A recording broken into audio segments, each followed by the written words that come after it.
Fala, gente amiga, tudo bom? Eu sou Carlos Lose e este é o Batata Diário, seu programa de dicas do Diário do Capitão.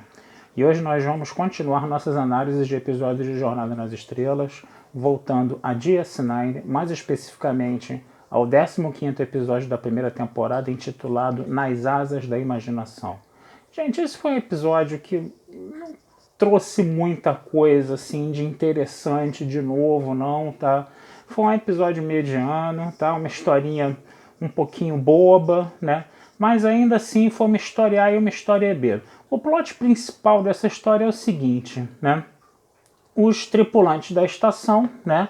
Eles começam, né, a ver materializadas nas suas frentes as coisas que eles imaginam. Então, por exemplo, o Cisco adora beisebol, né? Então, um jogador de beisebol antigo acaba aparecendo na frente dele, falando com ele, convivendo com ele, né?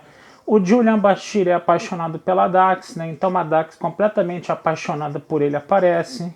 O O'Brien conta uma história de um anãozinho, né, para uma menina, né? E aí esse anão aparece também e fica essa situação estranha, né? E aí eles começaram a achar que essas estranhas aparições tinham alguma coisa a ver, né, com algumas anomalias que eles estavam vendo no espaço em torno da estação, que eles acreditavam ser provocadas pelo alto tráfego de naves, né? E aí você tem essa situação ali acontecendo o tempo todo, né? Essas anomalias aparecendo, né? E era interessante que quando alguém rechaçava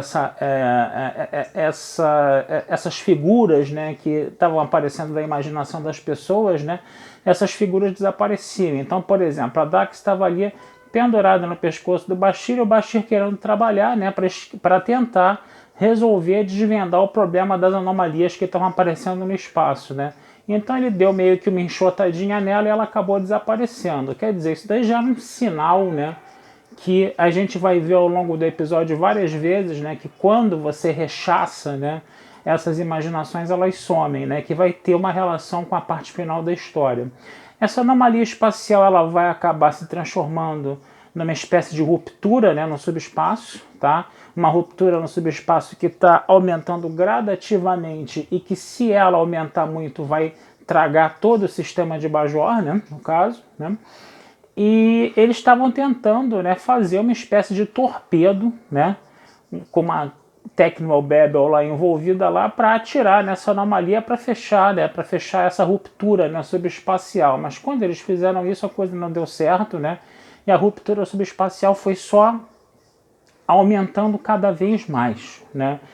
E aí o Cisco percebeu a jogada. O Cisco ele percebeu que, na verdade, aquele aumento daquela anomalia, daquela ruptura subespacial era, no final das contas, né, produto da imaginação deles. Eles falaram, né, vocês estão todos aí com medo, né, de que perdão, que essa anomalia, né, que essa ruptura subespacial aumente, né?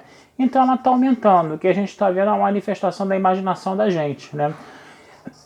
Então, perdão, parem de pensar nisso, né? Vamos desligar o alerta vermelho, vamos botar a estação para funcionar como ela estava funcionando antes, coisa e tal, né? E no final das contas a anomalia acabou desaparecendo, né? Porque aquilo era um produto da imaginação deles que estava se manifestando, né? E aí, perdão, todos os personagens foram sumindo, né? Todos aqueles personagens imaginários, né? Eles foram desaparecendo.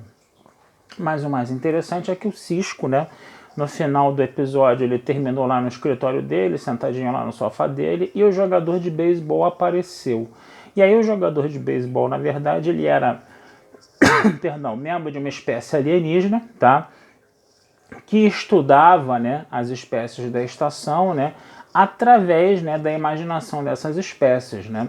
E aí ele botar essas aparições, né, elas no final das contas eram uma forma de você fazer uma experiência de ver como, né, aquelas espécies da estação, né, lidariam com as suas próprias imaginações se elas se materializassem, se elas se tornassem verdade, vamos dizer assim, entre aspas, né? E aí o jogador de beisebol, né, falou, né, que ficou muito maravilhado, né, com o poder de imaginação, né, que a tripulação, né, da estação tinha, né? E aí é um episódio que tem mais ou menos essa mensagem, né, essa mensagem de valorizar, né, a capacidade de imaginação que a gente tem, né? Inclusive para fazer muitas Tecnobabels, né? Um episódio que tem muita Tecnobabel para tentar lidar com essa questão dessa ruptura subespacial aí, né? E você tem esse lado mais lúdico, né? Das pessoas estarem lá lidando com as suas imaginações. Você vai ter muitas situações de alívio cômico, né? Por causa dessa situação aí, né? E o episódio não foi muito além disso, entendeu? O episódio ficou mais nessa coisa mesmo, mais nessa questão de trabalhar a capacidade de imaginação que a gente tem, né? E ficou só muito nisso. Não levou muito adiante os plots principais da história, que é a questão de Cardácio e Bajor, coisa e tal, nada disso, tá? Perdão, gente. Então, é um episódio mediano, gente. É só isso que eu posso falar. Vou ficando por aqui, desejando vida longa e próspera. Esse texto vai estar lá na Batata Espacial, né, junto com os cachorros. Não, os cachorros ficam só aqui. E né, não deixem de curtir, compartilhar e comentar o Diário de Capitão nas redes sociais, que essa ajuda de vocês sempre nos é muito bem-vinda, tá, gente? Um abraço, fui e até a próxima.